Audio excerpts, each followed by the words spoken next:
Mayroon na siya ibibigay sa, may binalot siya. Hindi ko alam kung ano binalot niya. So, mayroon Tita Bibi. Thank you lang. Magbubukas tayo kung ano yung... Bakit ito nakaganyan?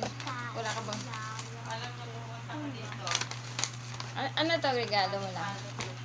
Balot-balot din siya. Ako nga, mabigay din sa ako sa'yo eh. Hindi ko lang binalot eh.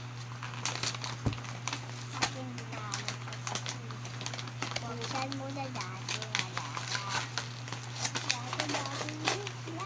Ah!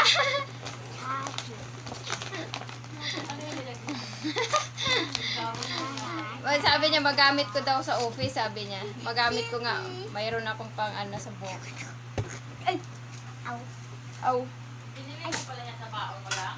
Ano, mayroon siyang binigay, kaso lang pink na pink. Pink na pink yung pang tali niya sa buhok. Thank you lang. Babae. Girl na girl naman to. Continue pa. Continue ko pa daw kasi mayroon pa. Tapos mayroon siya nito. Panglagay sa bagyan. O, panglagay daw sa bag kasi nakita niya lang. Naglalagay, ang cute-cute. Naglalagay pink na pink talaga yung mga binili niya. Tapos mayroong eraser. O, ito ball pen. Sabi nga niya magagamit ko daw sa office.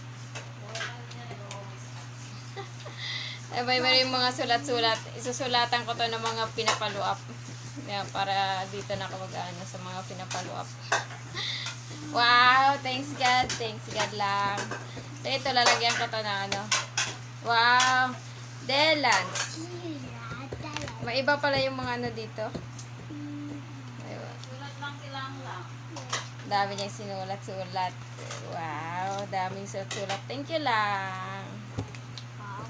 Try mo yan issue. Tignan mo may features. Oh, may glitters pa. Yellow na yellow.